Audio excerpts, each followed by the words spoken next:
Hello everyone, आज की इस क्लास में हम बात करेंगे नर्वस सिस्टम यानी तंत्रिका तंत्र के बारे में। नर्वस सिस्टम में हम लोगों ने काफ़ी चीज़ें डिस्कशन कर लिया है, जैसे कि आप लोगों ने बहुत सारी चीज़ें नर्वस सिस्टम में पढ़ा है। नर्वस सिस्टम को हिंदी में तंत्रिका तंत्र बोलते हैं। नर्वस सिस्टम को दो भागों में डिवाइड किया गया है। फर्स्ट है आपका सेंट्रल नर्वस सिस्टम, सेकेंड है आपका पेरीफेरल नर्वस सिस्टम। तो सबसे पहले हम बात करेंगे किसके बारे में, सेंट्रल नर्वस सिस्टम के बारे में बात करते हैं। सेंट्रल नर्वस सिस्टम को दो भागों में डिवाइड किया गया है, ब्रेन और स्पाइनल कॉर्ड। वहीं पर अगर बात करें पेरीफेरल नर्वस सिस्टम के बारे में, तो पेरीफेरल नर्वस सिस्टम को भी दो भागों में डिवाइड किया गया है, क्रैनियल नर्व्स और स्पाइनल नर्व्स। तो सेंट्रल नर्वस सिस्टम में स्पाइनल कॉर्ड को हम आपको पूरी तरीके से सारी चीज़ें समझा दिए, बता दिए, ये आपका कंप्लीट हो गया है। सेकेंड आपका जो आता है वो आता है ब्रेन। ठीक है, ब्रेन में भी हम लोगों ने काफ़ी चीज़ों को कवर कर लिया है, जैसे कि आपको मैं बता रही हूँ, आपको ब्रेन के बारे में पूरा बता दिया कि ब्रेन क्या होता है ना, ब्रेन का क्या यूज़ होता है, हमारे बॉडी में ब्रेन का वेट कितना होता है, इसका फंक्शन क्या होता है, सारी चीज़ें आप लोगों ने ध्यान दिया। ठीक है, फिर प्रोटेक्शन ऑफ ब्रेन के बारे में भी बताया कि ब्रेन की जो प्रोटेक्शन होती है वो क्या होती है और उसकी लेयर्स कितनी होती है ना, ये सारी चीज़ें भी बताया। उसके बाद आप लोगों ने ब्रेन के कुछ फैक्ट्स भी जाने कि ब्रेन का अध्ययन कहाँ करते हैं, इसका लोकेशन कहाँ होता है, वेट कितना होता है ना, कितनी कौन सी कोई सेल्स होती है, कौन सा सेल्स लार्जेस्ट होता है, बहुत सारी चीज़ें आप लोगों को बताया। फिर हम लोगों ने टाइप्स ऑफ ब्रेन में भी देखा कि टाइप्स ऑफ ब्रेन को तीन भागों में डिवाइड किया गया है, फोर ब्रेन, मिड ब्रेन और हिंड ब्रेन में। फोर ब्रेन में आप लोगों ने थैलेमस के बारे में पढ़ा, हाइपोथैलेमस के बारे में पढ़ा और सेरेब्रम के बारे में बहुत ही डिटेल्स में पढ़ा। जो स्टूडेंट नहीं पढ़े हैं वो आप त्रिशांत एकेडमी बायोलॉजी आप सर्च कर सकते हैं, आपको मिल जाएगा। वहाँ पे आप प्लेलिस्ट में जाइएगा, आपको एक ब्रेन का नर्वस सिस्टम का एक प्लेलिस्ट मिलेगा जिसमें आपको ब्रेन का लाइन से पूरी टॉपिक मिल जाएंगे। ठीक है, मैं हिंदी और इंग्लिश दोनों बता रही हूँ, कोशिश करती हूँ कि दोनों लैंग्वेज भी इसमें लिखा करूँ, लेकिन वो अगर पॉसिबल तो हो सकता है, ऐसा नहीं है, लेकिन कुछ फाइल्स में मैंने नहीं मेंशन किया है, तो लेकिन मैं पूरा एक एक वर्ड को हिंदी में समझा देती हूँ जिससे कि आप नोट्स आसानी से बना सकते हैं और समझ सकते हैं। तो आज की इस क्लास में हम लोग बात करेंगे किसके बारे में, मिड ब्रेन के बारे में। तो देखिए, हमने फोर ब्रेन के बारे में भी बहुत सारी चीज़ें बताया। ठीक है, फोर ब्रेन को जो तीन भागों में डिवाइड किया गया, थैलेमस, हाइपोथैलेमस और सेरेब्रम, इसके बारे में आप लोगों ने पढ़ा। थैलेमस क्या होता है, ठीक है, हाइपोथैलेमस क्या होता है, हाइपोथैलेमस के फंक्शंस क्या होते हैं, सारी चीज़ें हम लोगों ने जाना। सेरेब्रम क्या होता है, सेरेब्रम के फंक्शंस क्या होते हैं ना, ये सारी चीज़ें भी हम लोगों ने देखा। अब हम बात करते हैं मिड ब्रेन के बारे में। सबसे पहले हमारा पॉइंट आता है कि मिड ब्रेन होता कहाँ पे है, आपके ब्रेन में कहाँ पे होता है। तो mid brain is located just below the fore brain and upper side of hind brain. कहने का मतलब ये है कि जो आपका मिड ब्रेन है उसका लोकेशन कहाँ पे है, तो आपको बताना है कि यहाँ पे कह रहा है कि यहाँ फोर होना चाहिए, बट ये फोर गलत है। ठीक है, ये वो वाला फोर होना चाहिए जो ब्रेन का पार्ट है। ठीक है, fore brain and upper side, मतलब फोर ब्रेन के अपर साइड और हिंड ब्रेन के क्या होना चाहिए, कौन सा साइड, तो आपको बताना है अंडर ना, अंडर में। मतलब कि यहाँ पे देखो क्या चीज़ दिया है कि जो आपका मध्य मस्तिष्क भाग होता है, मिड ब्रेन होता है, वो आपके अग्रभाग बोले तो फोर ब्रेन के नीचे और हिंड ब्रेन के ऊपर स्थित होता है आपका मिड ब्रेन। यहाँ पे स्ट्रक्चर में आप देख रहे हैं, स्ट्रक्चर आपका यहाँ पे है, मिड ब्रेन है ना। तो मिड ब्रेन यहाँ पे जब आपने देखा, आपने यहाँ पे देखा कि कुछ आपके पार्ट ब्रेन के यहाँ पे हैं, कुछ पार्ट यहाँ पे आपके यहाँ, तो यहाँ आपका बीच वाला पार्ट मिड ब्रेन कहलाता है ना। अब यहाँ पे आप देख पा रहे हैं कि ये ब्रेन स्टेम है। अब आप सोच रहे हो कि ब्रेन स्टेम का क्या मतलब है, तो अगर जिन्होंने हमसे शुरू से पढ़ा है उसे ब्रेन स्टेम में कोई दिक्कत नहीं होगी, तुरंत वो समझ चुके होंगे कि ब्रेन स्टेम का मतलब यहाँ पर क्या समझाया गया है, तुरंत आपको समझ में आ गया होगा। ब्रेन स्टेम का मतलब होता है कि जहाँ पे मिड ब्रेन, पॉन्स वेरुलोई और मेडुला ऑब्लेंगेटा, ये तीन पार्ट को मिलाकर हम लोग बोलते हैं क्या, इस तीनों पार्ट को मिलाकर हम लोग बोलते हैं ब्रेन स्टेम। आपसे क्वेश्चन किया जाए कि ब्रेन का कौन कौन सा पार्ट ब्रेन स्टेम कहलाया जाता है या कहते हैं, तो आपको बताना है पॉन्स वेरुलोई, मेडुला ऑब्लेंगेटा और मिड ब्रेन, इन तीनों पार्ट को मिलाकर हम बोलते हैं ब्रेन स्टेम बोलते हैं। ठीक है, तो भाई देखिए यहाँ पे मेडुला ऑब्लेंगेटा, पॉन्स वेरुलोई है ना, और ये आपका मिड ब्रेन, ये तीनों कौन सा है भाई, ब्रेन स्टेम का पार्ट है। अब ये जो आपका है थैलमस, हाइपोथैलमस है ना, सेरेबेलम, ये किसका पार्ट है? तो ये आपका वही फोर ब्रेन का है। तो आप देख पा रहे हैं कि इसका जो लोकेशन है वो सेंटर में है। सेंटर में बोले तो आप ऐसे मतलब बता सकते हो उन्हें बहुत ही आसान तरीके से कि आपका जो लोकेशन होता है वो fore brain and upper side है ना, और हिंड ब्रेन के लोअर साइड में स्थित होता है ना। अगर हिंदी में बात करें तो मध्य मस्तिष्क भाग जो होता है वो अग्र मस्तिष्क के नीचे होता है और पश्चिम मस्तिष्क के ऊपर स्थित होता है। It maintain movement of I and help hearing process. इसका जो मेन फंक्शन होता है, ठीक है, वो क्या होता है? ये क्या करता है कि आँखों की गतिविधियों को नियंत्रित करने का काम करता है ना, मतलब कि उसको नियंत्रित करता है और साथ ही साथ सुनने की प्रक्रिया को भी नियंत्रित करता है। मतलब कि देखने और सुनने की प्रक्रिया को क्या करता है, प्रोसेस को क्या करता है, नियंत्रित करने का काम करता है। बात समझ में आ गई? आपको क्या चीज़ें देखनी है, क्या चीज़ें नहीं देखनी है, आपने क्या देखा है, क्या चीज़ें उसे स्टोर करना है, ये सारा काम किसका होता है? आपके मिड ब्रेन का होता है। तो मिड ब्रेन आपके ऑर्गन, किस ऑर्गन को कंट्रोल करता है? आपके आईज और आपके ईयर को कंट्रोल करने का काम किसका होता है? मिड ब्रेन का होता है। बात समझ में आ गई आपको? अब हम आते हैं पोन्स वैरेलोई में।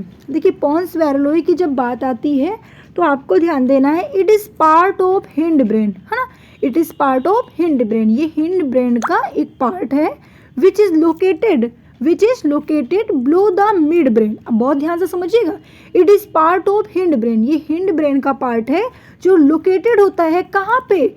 बिलो द मिड ब्रेन है ना, मतलब कि यह हिंड ब्रेन का पार्ट है और मिड ब्रेन के ठीक नीचे होता है। बात समझ में आ गई भाई? वहाँ पे आपने देखा कहाँ पे था, तो मिड ब्रेन के ठीक नीचे ही आपका होता है, मतलब कि नीचे होता है भाई, मिड ब्रेन ऊपर होता है तो वो आपका जो हिंड ब्रेन है वो नीचे होता है। बात समझ में आ गई? It main function is that it help to sleeping process of body. अब देखो यहाँ पे जो सबसे इम्पोर्टेंट पार्ट है, लोगों को सोना बहुत पसंद है ना, मुझे भी पसंद है, सभी को सोना पसंद है और सोना भी चाहिए। मैक्सिमम एक ह्यूमन बॉडी को 6 से 7 आवर्स तो सोना चाहिए, ठीक है। आपको मालूम होना चाहिए कि आज के समय में 80% डिसीज़ और 80% बच्चों को या स्टूडेंट्स को, डियर फ्रेंड्स को जो प्रॉब्लम हो रही है वो सोने से ही हो रही है, ठीक है। अब क्या होता है कि पहले के समय में इतने गैजेट यूज़ नहीं किए जाते थे, इतने इलेक्ट्रॉनिकल चीज़ें यूज़ नहीं किए जाते थे, थोड़े बहुत जो टीवी आता था एक टाइम होता था, इतने बजे तक आता है, लोग नाटक उटक देखते थे, उसके बाद सो जाते थे, उनका एक टाइम फिक्स होता था है ना। लेकिन आज के समय में क्या है कि मतलब कि लोग पूरे टाइम देते हैं, 1 बजे तक, 1:30 बजे तक, 2 बजे तक मोबाइल में बिजी होते हैं। टीवी तो बहुत दूर की चीज़ है, अगर उससे फ्री हुए तो फिर कहीं पे लैपटॉप में ले लिए, कुछ भी, मतलब कहने का मतलब उन्हें इलेक्ट्रॉनिक चीज़ के पास अपने आइज़ को देना है। आप सिर्फ अपनी आइज़ को ही नहीं ख़राब करते, साथ ही साथ अपने ब्रेन को भी डिस्टर्ब करते हो। और आपने कभी गौर किया होगा कि बहुत लंबे समय तक अगर आप किसी लैपटॉप में या मोबाइल में बिजी हैं तो आपका हेड ऑटोमेटिक क्या होने लगता है? पेन होने लगता है। तो उसका एक बहुत बड़ा रीज़न है, ठीक है, जो मैं आपको किसी दिन बहुत ही डिटेल्स में बताऊंगी। आपकी अगर कमेंट की डिमांड ज़्यादा हुई, तो बहुत जल्दी आएगा, ठीक है। देखिए, तो it is main function is that it help to sleeping process, है ना, स्लीपिंग प्रोसेस यहाँ सोने की प्रक्रिया को कंट्रोल करता है। आपको कब सोना है, कब नहीं सोना है, आपको कितने समय नींद लाना है, ये काम किसका होता है? पोन्स वैरेलोई का होता है।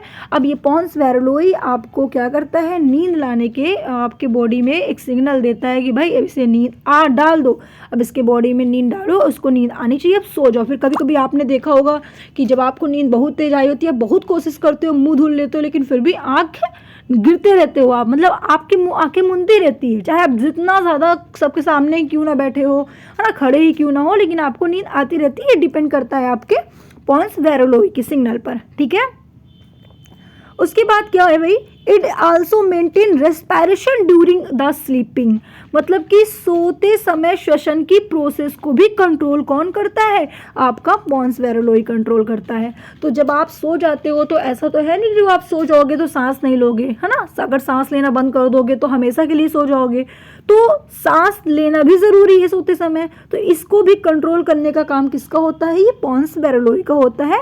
ये डिसाइड करता है कि भाई इनको किस तरीके से मेंटेन करना करना है। अगर ये सो रहे हैं तो इनके बॉडी में रेस्पिरेशन कंटिन्यू चलता रहे। बात समझ में आ गई। तो पॉन्स वेरेलोई का मेन फंक्शन होता है स्लीपिंग प्रोसेस को कंट्रोल करना और रेस्पिरेशन प्रोसेस को भी कंट्रोल करना विथ स्लीपिंग के साथ। बात समझ में आ गई।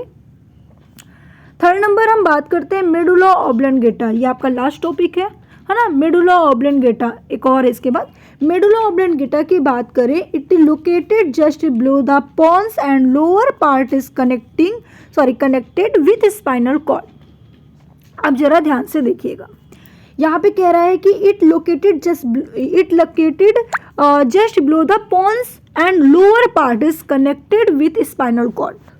अब इसको थोड़ा ध्यान से समझिएगा, इसके कहाँ पे होता है, पॉन्स के नीचे होता है ना, पॉन्स वेरेलोई के नीचे होता है। इसका जो निचला भाग होता है वो स्पाइनल कॉर्ड से जुड़ा होता है। वो कुछ इस प्रकार से आप देख पा रहे हैं। बात समझ में आ गई। मान लेते हैं कि आपका मेडुला ऑब्लंगेटा है, मेडुला ऑब्लंगेटा है।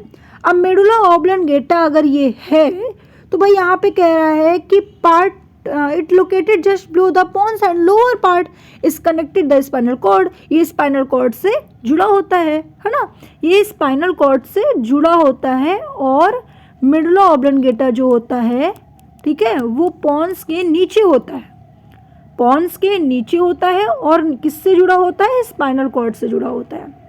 आई बात समझ में। It normal size 2-3 centimetre long, मतलब कि जो आपका मेडुला ऑब्लंगेटा होता है उसकी जो स्ट्रेंथ होती है वो 2 से 3 सेंटीमीटर की होती है। सबको समझ में आ गया। अब थोड़ा सा दूसरा डायग्राम देख लो। चलो एक बार थोड़ा सा मैं आपको दूसरा डायग्राम दिखा रही हूँ। देखो यहाँ पे ध्यान से देखना, ये है आपका मेडुला ऑब्लंगेटा, ये वाला पार्ट है ना। बात समझ में आ गई आप लोगों को। देखिए अब जब आप लोगों ने इस ब्रेन के पार्ट को देखा तो यहाँ पे ध्यान से देखिए, मेडुला ऑब्लंगेटा यहाँ पे है और जो स्पाइनल कॉर्ड से क्या है, जुड़ा हुआ है ना। ये स्पाइनल कॉर्ड है, इससे आपका मेडुला ऑब्लंगेटा जुड़ा हुआ है। और ये आपका पॉन्स वेरेलोई, ये तो पॉन्स वेरेलोई के नीचे होता है मेडुला ऑब्लंगेटा और स्पाइनल कॉर्ड से भी जुड़ा हुआ है। सबको समझ में आ गया होगा, ठीक है।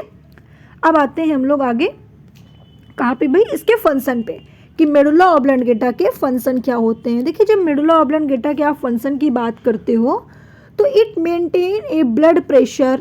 आपके ब्लड प्रेशर को मेंटेन करने का काम किसका होता है, मेडुला ऑब्लंगेटा का होता है, ठीक है। आपके मेंटेन करता है आपका ब्लड प्रेशर को, हार्ट बीट को मेंटेन करता है, ब्रीथिंग को मेंटेन करता है। अगर मेडुला ऑब्लंगेटा खराब हो गया तो आपका ब्लड प्रेशर हमेशा खराब रहेगा, है ना। उसका संतुलन का कोई वो चांस नहीं रहेगा, कहाँ कैसे चल रहा है, हार्ट बीट सही नहीं होगी, आपकी ब्रीथिंग सही नहीं होगी। तो ये सारा फंक्शन किसका है, मेडुला ऑब्लंगेटा का है। तो आप ब्रेन का एक एक पार्ट का एक एक फंक्शन को ध्यान से समझिएगा कि अब आपको समझ में आ रहा है से क्या होता है। लोग कहते हैं कि पागल हो गया है ना, तो भाई वो पागल हो गया है इसलिए क्योंकि हमारे ब्रेन का एक ऐसा पार्ट खराब हो गया है जो उसके सोचने और समझने की क्षमता को कंट्रोल करता है, वो पार्ट खराब हो गया है ना। लेकिन उसको तो ये पता रहता है कि ये खाने वाली चीज़ें हैं, तो मतलब कि खाने वाला जो कंट्रोल करता है वो सही है ना। उसे ये पता होता है ये पानी है, इसे पीना है, ये वाला कंट्रोल भी उसका सही है ना। अगर समझ रहे हैं ना मैं क्या कहना चाहती हूँ। तो अगर वो सब, अगर उसका पूरा ब्रेन का पार्ट ही डिस्टर्ब है, पूरा पार्ट ही डिस्टर्ब है, तो वो किसी भी हालत में जिंदा नहीं रह सकता, वो किसी भी हालत में जिंदा नहीं रह सकता। वो उसे फिर कोमा में, कहते हैं ना कोमा में चला गया। अगर उसका ब्रेन पूरी तरीके से डिस्टर्ब है तो वो कोमा में चला जाएगा, इनफैक्ट शायद उसकी डेथ भी हो जाए। बिकॉज अगर हम बात करते हैं कि देखो आपने देखा कि भाई आपने पढ़ा कि सेरेब्रम में आपने पढ़ा, अभी आगे पढ़ोगे सेरिबेलम में आगे पढ़ोगे कि सेरिबेलम का काम होता है बॉडी को बैलेंसिंग करना। अब फॉर एग्जांपल किसी की सेरिबेलम खराब हो गया, हमेशा के लिए खराब हो गया है ना, उसमें एक ब्लॉक हो गया वो आपका सेरिबेलम, तो आपकी जब बॉडी बैलेंसिंग नहीं रहेगी तो क्या आप सही से चल पाओगे? लड़खड़ा के चलोगे। लेकिन आपने किसी पागल को जाते हुए देखा है, वो लड़खड़ा के नहीं चलता, वो सही से चलता है और अच्छे से जाता है। उसे मालूम होता है कि नहीं, हमें इस दिशा में जाना है, ये सही है, लेकिन वो मेंटली डिस्टर्ब है, मतलब उसका कुछ ऐसे पार्ट खराब है जो उसे डायरेक्शन नहीं बताते है ना। कुछ पार्ट होंगे जो जिनका मतलब क्या होता है, सोचने समझने की क्षमता को नहीं प्रदान कर पा रहा है, तो वो पार्ट खराब है, तो उतना ही डिस्टर्ब है वो। बाकी बॉडी बैलेंसिंग तो सही है, इसका मतलब ब्रेन का सेरिबेलम वाला पार्ट सही है, तभी तो वो बॉडी बैलेंसिंग बना पा रहा है ना। आपने देखा होगा किसी ड्रिंक किए हुए लोगों को, जब लोग ड्रिंक करते हैं, बहुत ज़्यादा मात्रा में नशा कर लेते हैं, तो होता क्या है कि वो हमारे ब्रेन का सेरिबेलम मतलब ब्लॉक हो जाता है ना। उस टाइम के लिए ब्लॉक हो जाता है। लेकिन बहुत, अगर आपने हमेशा पीते हो, एक भी दिन अपसेंट नहीं करते हो, आपको एक बोतल चढ़ाना है किसी भी तरीके से, तो आप एकदम से आपका ख़राब हो जाएगा। लेकिन आप ये मान के चलते हैं कि डेली का आप 1 ढक्कन 2 ढक्कन, या हम मान सकते हैं कि आप 1 ग्लास अगर ले लेते हो, ठीक है, हफ्ते में 2 बार 3 बार आपने चढ़ाया, ठीक है, तो उस कुछ देर के लिए, कुछ देर का मतलब 1 घंटे 1.5 घंटे तक के लिए आपका सेरिबेलम क्या रहेगा? ब्लॉक रहेगा, ठीक है, डीएक्टिवेट हो जाएगा। और जब डीएक्टिवेट हो जाता है तो वो पार्ट जो कंट्रोल करता है सेरिबेलम, फिर वो काम करना बंद कर देता है। तो सेरिबेलम का काम होता है बॉडी की बैलेंसिंग करना, तो बॉडी बैलेंसिंग आपके पास नहीं रहती। और आपने देखा एक ड्रिंक किए हुए लड़कों में, है ना, आपने देखा कि उसे बॉडी बैलेंसिंग नहीं होती। अब भाई सेरिबेलम का काम होता है डायरेक्शन प्रोवाइड करना, वो डायरेक्शन प्रोवाइड नहीं कर पा रहा है ना। इसीलिए कहते हैं कि ड्रिंक करते समय गाड़ी नहीं चलाना चाहिए, क्योंकि उसको डायरेक्शन ही नहीं पता, है ना भाई। उसका तो वो डीएक्टिवेट हो चुका है सेरिबेलम, तो उसे डायरेक्शन कहाँ से पता चलेगा? बात समझ में आ रही है? तो आज हम लोगों का लास्ट टॉपिक है सेरिबेलम। सेरिबेलम की बात करें तो इट इज़ ओवल शेप्ड, ठीक है, ये ओवल शेप का होता है आपका सेरिबेलम। थोड़ा ध्यान से देख लो सेरिबेलम कहाँ पे, ये वाला सेरिबेलम है आपका। ये सेरिबेलम जो होता है वो ओवम शेप का होता है। It is located which is located just behind the pons, ठीक है, बिहाइंड द पॉन्स, मतलब पॉन्स वेरुलोई के बगल में, बगल में ही ये होता है, ठीक है, मतलब बगल में बोले तो पीछे साइड, पीछे साइड, है ना, या पॉन्स के पीछे होता है। और कैसा शेप होता है? ओवल शेप होता है। Its main function is that it help to maintain balance of body। इसका मेन फंक्शन क्या होता है? बॉडी की बैलेंसिंग को कंट्रोल करने का काम करता है आपका सेरिबेलम, ठीक है। तो आपको समझ में आ चुका होगा कि सेरिबेलम क्या होता है, सेरिबेलम के क्या क्या फंक्शन होते हैं। अब ध्यान से देखिएगा सेरिबेलम के क्या क्या फंक्शन होते हैं, मैं आपको एक एक चीज़ें काउंट कराती हूँ। चलो देखो, अगर हम सेरिबेलम के फंक्शन की बात करें, थोड़ा ध्यान से समझिएगा, 1 मिनट मैं इसको चेंज कर लूँ। चलो देखो, यहाँ पे चलेगा स्लाइड, हाँ, अब ध्यान से समझिएगा। सेरिबेलम का सबसे मेन पार्ट क्या होता है? सेरिबेलम से जो क्वेश्चन पूछते हैं, सेरिबेलम स्मॉलेस्ट, ठीक है, स्मॉलेस्ट सब पार्ट ऑफ ब्रेन का सबसे स्मॉलेस्ट पार्ट होता है। आपसे यहाँ पे क्वेश्चन पूछा जाता है कि ब्रेन का सबसे छोटा पार्ट कौन सा होता है, तो सब पार्ट में तो आपको बताना है सेरिबेलम होता है, ठीक है। ये सब पार्ट में क्या बताओगे? सेरिबेलम होता है। सेकंड क्वेश्चन पूछा जा सकता है लिटिल ब्रेन किसे कहते हैं, तो आपको बताना है कि लिटिल ब्रेन हम किसे कहते हैं। आप बोलोगे कि सेरिबेलम को ही लिटिल ब्रेन कहते हैं छोटा दिमाग। छोटे दिमाग में मत मारो मेरे, बोलते हैं ना लोग, क्यों कहते हैं पीछे नहीं मारो, सर में नहीं मारना चाहिए। जब टीचर लोग हमेशा सर पे मारते हैं पीछे साइड, तो बोलते हैं नहीं मारना चाहिए, क्यों? आपकी बैलेंसिंग खराब हो सकती है, मसल कॉन्ट्रैक्शन रुक सकता है ना। थर्ड पॉइंट आपको ध्यान देना है, ये आपकी बॉडी बैलेंसिंग को, है ना, आपकी बॉडी बैलेंसिंग को क्या करता है भाई? कंट्रोल करने का काम करता है। फोर्थ आपका स्पीकिंग पावर को मतलब बोलने की, ठीक है, बोलने की क्षमता को भी कंट्रोल करता है। आपने देखा होगा एक ड्रिंक किया हुआ व्यक्ति को कुछ नहीं पता होता क्या क्या बोलना है, सब अड़बड़ मतलब कुछ भी बोल डालता है, उसको नहीं मालूम होता, तो उसकी स्पीकिंग पावर भी क्या होता है? कंट्रोल में नहीं रहता। इसीलिए जो पूछोगे सब सही सही बता दे लगा ड्रिंक करने में, है ना, तो उसकी पावर कंट्रोल में नहीं रहती। थर्ड आपका क्या है, आपको ध्यान देना है, नेक्स्ट पॉइंट क्या ध्यान देना है, नेक्स्ट आपको डायरेक्शन प्रोवाइड करता है ना, डायरेक्शन को भी कंट्रोल कौन करता है? आपका सेरिबेलम करता है। तो डायरेक्शन पावर को डायरेक्शन प्रोवाइड करना, स्पीकिंग पावर को कंट्रोल करना, मसल्स कंट्रैक्शन, सबसे प्लस पॉइंट, मसल्स कंट्रैक्शन भी करता है। तो मसल्स कंट्रैक्शन करना, बॉडी बैलेंसिंग बनाना, इन सब को कंट्रोल करने वाला कौन होता है? आपका सेरिबेलम होता है। इसीलिए हमेशा कहा जाता है कि excess consumption of alcohol effect on cerebellum, मतलब एल्कोहल के बाद कभी भी आपका सेरिबेलम जो होता है वो ब्लॉक हो जाता है। No balancing, no speaking power, कोई भी कुछ भी हो सकती है ना। बात समझ में आ गया? अच्छा, एक सबसे इंपॉर्टेंट बात आपको बतानी है, जो फोर्थ फैक्ट बातें मैं बताने वाली हूँ आपको। कहते हैं कि सेरिबेलम में चोट लगने से डेथ हो जाती है ना। बिल्कुल सही है, डेथ भी हो जाती है और आपको हार्ट अटैक भी आ सकता है। क्यों क्यों क्यों भाई? क्योंकि आपका मेन फंक्शन ये इसका होता है मसल्स कंट्रैक्शन करना। अब आप सोचो, जब मसल्स कंट्रैक्शन नहीं होगा तो भाई आपका हार्ट बीट कैसे चलेगा? और जब हार्ट बीट नहीं चलेगा तो फिर कैसे भाई, आपका जब हार्ट बीट नहीं चलेगा तो हार्ट अटैक तो आ ही जाएगा ना आपको।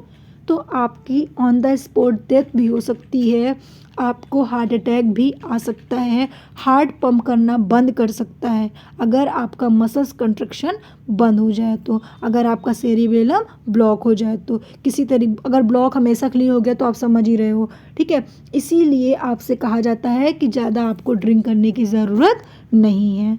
आई होप कि आप लोगों को सबको समझ में आ चुका होगा। अब देखो, मैंने आपको बेसिक इन्फॉर्मेशन दे दी है। अच्छा, मेडुला ऑब्लंगेटा, मेडुला ऑब्लंगेटा में कुछ चीज़ों को थोड़ा ध्यान दीजिएगा। मेडुला ऑब्लंगेटा में मैंने आपको बताया था, क्या क्या चीज़ें बताया है आपको, एक मिनट। हाँ देखिए, मेडुला ऑब्लंगेटा में आपको मैंने बताया कि ब्लड प्रेशर को, हार्ट बीट को, ब्रीथिंग को, सबको कंट्रोल करता है ना। लेकिन मेडुला ऑब्लंगेटा को 2 पार्ट्स में डिवाइड किया गया है, ठीक है। एक होता है आपका कहाँ पे बताएं, एक मिनट, देखिए देखिए 2 पार्ट्स में डिवाइड किया गया है मेडुला ऑब्लंगेटा को, ध्यान से समझिएगा। देखिए, ओफो, एक मिनट, मैंने बहुत सारी चीज़ें आप लोगों को नहीं बताई अभी, है ना, थोड़ा सा बने रहिए साथ में। देखिए, मेडुला ऑब्लंगेटा में थोड़ी सी चीज़ें आपको ध्यान देनी है। क्या चीज़ें ध्यान देनी है? मेडुला ऑब्लंगेटा इनवॉलंटरी रिएक्शन को कंट्रोल करती है, ठीक है। किसको? इनवॉलंटरी रिएक्शन को कंट्रोल करने का काम करती है। अब इनवॉलंटरी रिएक्शन को जब कंट्रोल करने का काम करती है तो इसको 2 भागों में डिवाइड कर दिया गया है। एक आपका होता है विट्रल और एक आपका होता है एक्सेसरी, ठीक है। एक्सेसरी रिएक्शन, 2 तरीके का रिएक्शन होता है, ठीक है। एक होता है विट्रल, एक होता है एक्सेसरी। जो विट्रल रिएक्शन होता है वो, मतलब विट्रल रिएक्शन का मतलब होता है जैविक क्रिया। जैविक क्रिया बोले तो जिन पर हमारा कंट्रोल ना हो, जिन पर हमारा कंट्रोल ना हो। फॉर एग्जांपल, जैसे कि रेस्पिरेशन करना, है ना, रेस्पिरेशन करना। क्या आपको इस पे कंट्रोल कर सकते हैं? ऐसा हो सकता है कि आज मैं सांस नहीं लूँगी, आज मेरा मन नहीं है ना। डाइजेशन करना, आपने खाना खाया है और वो डाइजेस्ट ना हो, क्या आपका इसमें कोई कंट्रोल है? एक मिनट, ये चल क्यों नहीं रहा यार? क्या इसमें आपका कोई ऐसा कुछ है कि आप आज कहोगे आज मैंने खाना खाया, आज मैं खाना को डाइजेस्ट नहीं करूँगी? ऐसा आप कर सकते हैं? नहीं कर सकते। थर्ड आपका हार्ट बीट, है ना, हार्ट बीट। आप कह सकते हो क्या कि आज मुझे अपना हृदय को नहीं धड़कवाना, आज मैं एकदम शांत रहेगा वो? ऐसा हो नहीं सकता। फोर्थ है आपका एक्सक्रेशन। ऐसा भी पॉसिबल नहीं है कि यार नहीं, मुझे आज अपना बॉडी से एक्सक्रेशन नहीं करना, है ना। ब्लड सर्कुलेशन, है ना, ब्लड सर्कुलेशन, क्या ये पॉसिबल है आपके? ये सब आपके बॉडी में क्या है? कंट्रोल नहीं है। तो जो आपके बॉडी में कंट्रोल नहीं है उसे हम कहते हैं विट्रल रिएक्शन। इसको तो ये सब मेडुला ऑब्लंगेटा कंट्रोल करता है, ठीक है। सारी चीज़ें मेडुला ऑब्लंगेटा कंट्रोल करता है, लेकिन ये कैसे रिएक्शन होते हैं? विट्रल रिएक्शन होते हैं। दूसरी चीज़ आपको ध्यान देना है एक्सेसरी रिएक्शन में। एक्सेसरी रिएक्शन में क्या होता है? जिन पर हमारा कंट्रोल है तो एक्सेसरी रिएक्शन, लेकिन जिन पर हमारा कंट्रोल तो नहीं है लेकिन इसके ना होने से हमारी डेथ नहीं होती। एक ऐसा है जो विट्रियल रिएक्शन, जिसके ना होने से हमारी डेथ हो सकती है, लेकिन एसेसरी रिएक्शन कहता है कि जिस पर ना होने से हमारी डेथ नहीं हो सकती। फॉर एग्जांपल जैसे कि स्नीचिंग, ठीक है, स्नीचिंग, जैसे कि स्नीचिंग बोले तो छींकना, है ना, छींकना। क्या अगर छींक नहीं आएगी तो क्या आपकी डेथ हो जाएगी? नहीं, ऐसा कुछ नहीं है ना। डकार आना, स्नोरिंग, है ना, स्नोरिंग, डकार आना, ये भी ऐसा नहीं है। ब्लिंकिंग ऑफ आईज, है ना, मतलब आपका पलकना, मतलब सॉरी, पलक का झपकना, है ना, ऐसा भी नहीं हो सकता कि अगर ये नहीं होगा तो हम डेथ हो जाएगी हमारी, ऐसा भी नहीं हो सकता।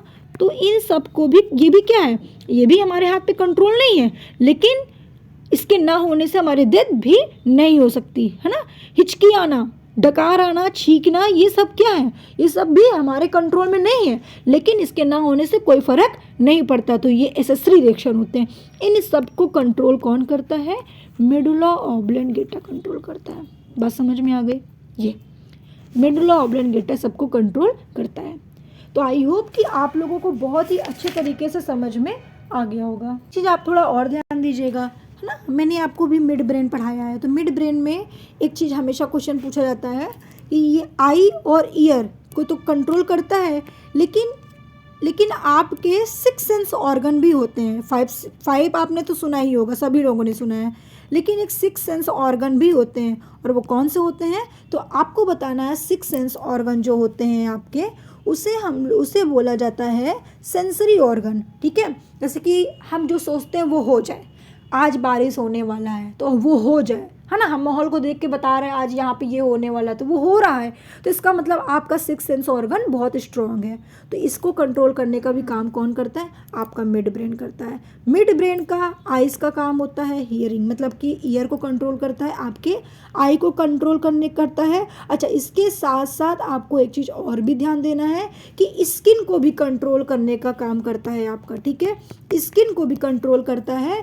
स्किन में जैसे कि अब हीट है, कोल्ड है, एक्सटर्नल पेन, है ना, बोल सकते हैं एक्सटर्नल पेन को ये कंट्रोल करता है, ठीक है। आपने कोई ठंडा छुआ तो पता चल गया ठंडा है, हटा लो, गर्म छुआ तो बता लो, हटा लो, है ना। तो ये सारी चीज़ें को भी कंट्रोल कौन करता है? मिड ब्रेन करता है। तो ये सारी चीज़ें मैंने आपको बताया जो काफ़ी इंपॉर्टेंट थे, काफ़ी अच्छे क्वेश्चंस थे, और यहाँ से अक्सर क्वेश्चंस भी पूछे जाते हैं। आपका कुछ छूटा नहीं, और अगर कोई चीज़ छूटता है तो मैं आपको जब क्वेश्चन कराऊंगी तो सारी चीज़ें मैं आपको उसमें बताते चलूँगी, कराते चलूँगी, ठीक है। कोई भी चीज़ें आपकी छूटने नहीं दूँगी, ठीक है, क्योंकि brain is most important part of human body, है ना। वैसे तो सभी के लिए बहुत ही इंपॉर्टेंट है, लेकिन ह्यूमन बॉडी के लिए कुछ ज़्यादा ही इंपॉर्टेंट है ना। तो इसलिए हम एक एक बातें आपको बता रहे हैं, जो भी हमारे माइंड में बाद में आती है उसको भी मैंने देखो बताया आप लोगों को। इसलिए थोड़ा सा ध्यान दीजिएगा चीज़ों को। और आपने अभी तक चैनल को सब्सक्राइब नहीं किया तो जल्दी से चैनल को सब्सक्राइब करके वीडियो को लाइक करके शेयर करना बिल्कुल मत भूलिएगा।